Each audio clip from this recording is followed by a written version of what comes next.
আসসালামু আলাইকুম।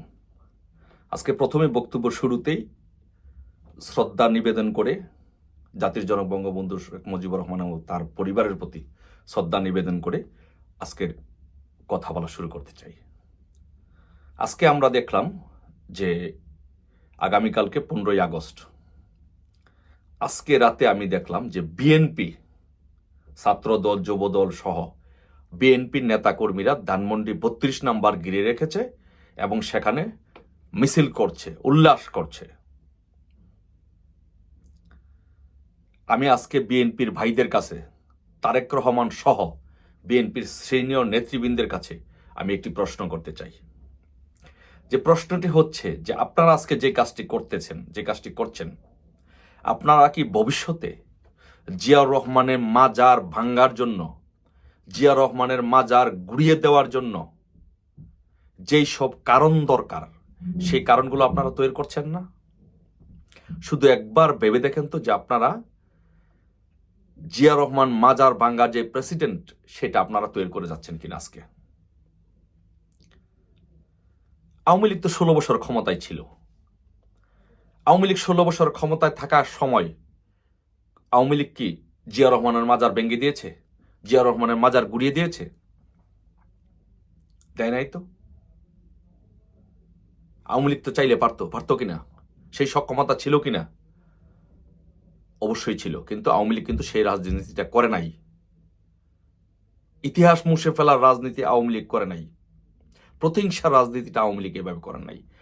বারবার আপনারা এই প্রতিহিংসার রাজনীতিটা বাংলাদেশে জন্ম দিয়েছেন। বাংলাদেশে এই প্রতিহিংসার রাজনীতিটা আপনারা প্রতিষ্ঠিত করেছেন। আজকে আপনারা যেই কাজটা করেছেন, আজকে আপনারা যেই দুঃসাহস দেখিয়েছেন, আপনারা কি করেছেন? আপনাদের ছেলেবেলে দিয়ে, ছাত্রদল যুবদল দিয়ে আপনারা ধানমন্ডি 32 নম্বরে আজকে ওখানে পুরো ব্যারিকেড দিয়ে রেখেছেন এবং ছেলেবেলারা ওখানে নাচানাচি করছে, গান বাজনা করছে। একইভাবে ধানমন্ডি 32 নম্বর যখন গুড়িয়ে দেওয়া হয় বুলডেজার দিয়ে, আপনাদের ছাত্র দলের নেতারা, যুব দলের নেতারা, বিএনপির নেতাকর্মীরা সেখানে গিয়ে জামাত শিবিরের সাথে, জঙ্গিদের সাথে মিলে ধানমন্ডি 32 নম্বর আপনারা ভেঙেছেন। ইশাক সাহেব সিটি কর্পোরেশনের বুলডেজার পাঠিয়েছেন। তার মানে কি করেছেন আপনারা?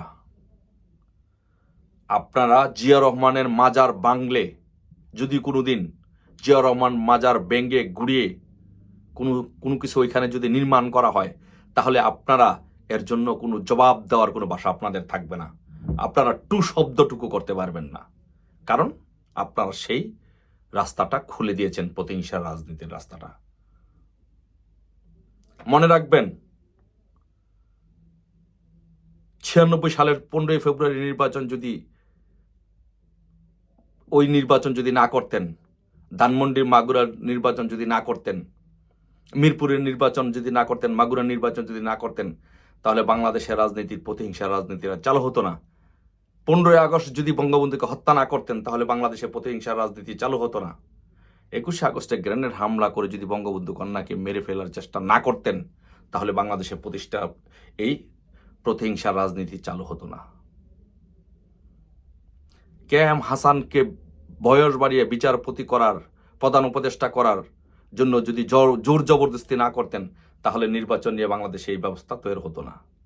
প্রত্যেকটি বার আপনারা বারবার বাংলাদেশে প্রতিহিংসার রাজনীতি, ধ্বংসাত্মক রাজনীতি, প্রতিহিংসামূলক রাজনীতির বীজ আপনারা বপন করলেন।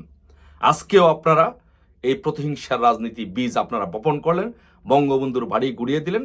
বঙ্গবন্ধুর বাড়ির সামনে গিয়ে আজকে আপনারা নাচানাচি করছেন। কেউ যেন বঙ্গবন্ধুর বাড়িতে যেয়ে যেন শ্রদ্ধা জানাতে না পারে, সেই জন্য আপনারা ওইখানে ব্যারিকেড দিয়ে রেখেছেন। মনে রাখবেন, ইতিহাস কিন্তু কাউকে ক্ষমা করে না। একদিনের জন্য চোখের পানি জড়াবেন, দু চোখ দিয়ে পানি পড়বে, কান্না করবেন, হাও মাও করে কাঁদবেন, বলবেন আমরা কি করেছিলাম, আমরা কি ভুল করেছিলাম যে আজকে আমাদের উপরে এত বড় পানিশমেন্ট। সেই দিনটির জন্য আপনাদের অপেক্ষা করতে হবে। কেন? বঙ্গবন্ধুর নেতৃত্বে এদেশ স্বাধীন হয়েছে। বঙ্গবন্ধু এদেশের স্বাধীনতার নেতৃত্ব দিয়েছেন। জীবনের অধিকাংশ সময়, যৌবনের অধিকাংশ সময় সে জেলে কাটিয়েছে এই দেশের জন্য। নিজের জীবন বিপন্ন করে, নিজের জীবনের সুখ সব ত্যাগ করে এই দেশকে স্বাধীন করেছেন। আজকে তার বাড়িটা আপনারা ভেঙে দেন, তার কবরে আজকে তার মাঝে স্মৃতিতে আজকে পুষ্পস্তবক অর্পণ করতে দেন না। এটা কি আপনাদের রাজনীতি? এই প্রতিহিংসার রাজনীতি আপনারা বাংলাদেশে চালু করেছেন। এই প্রতিহিংসার রাজনীতির ফল আপনাদেরকে ভোগ করতে হবে। যতবারই বঙ্গবন্ধুকে আপনারা খুন করেছেন, জিয়াউর রহমান কিন্তু বেঁচে থাকতে পারে নাই।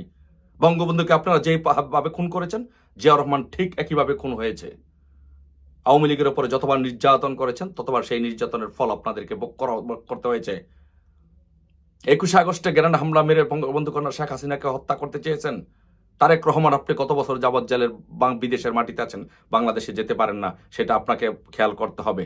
আপনার মার কি পরিণত হয়েছে সেটা আপনাকে খেয়াল করতে হবে। আর ভবিষ্যতে বিএনপির নেতাকর্মীদেরকে আপনাদেরকে বলছি, আপনারা যদি সুষ্ঠু দ্বারা রাজনীতির পরিবর্তে আপনারা বাংলাদেশে যেই রাজনীতির কালচারটা আপনারা চালু করছেন, এই রাজনীতির ফল একদিন আপনাদেরকেই ভোগ করতে হবে। এই রাজনীতির দায় দায়িত্ব আপনাদেরকেই নিতে হবে। এবং কোনোদিন যদি জিয়াউর রহমানের মাজার ভেঙে গুড়িয়ে যদি চুরমার করে দেওয়া হয়, জিয়াউর রহমানের মাজার যদি বুলডোজারে ভেঙে মিশিয়ে দেওয়া হয়, সেখানে যদি কোনো স্থাপনা নির্মাণ করা হয়, তাহলে এর জন্য আপনারা এই দায়ী থাকবেন। এর জন্য আর আপনারা টু শব্দ পর্যন্ত করতে পারবেন না। কারণ বাংলাদেশে প্রতিহিংসার রাজনীতি, ঘুরিয়ে দেওয়ার রাজনীতি, স্মৃতিস্তম্ভ ভেঙে দেওয়ার রাজনীতি, সেটা আপনারা চালু করেছেন। মনে রাখবেন, ইতিহাস কাউকে ক্ষমা করে না। History will return. অবশ্যই আপনাদেরকে এর ফল ভোগ করতে হবে। মনে রাখবেন কথাটি। ভালো থাকবেন। জয় বাংলা, জয় বঙ্গবন্ধু।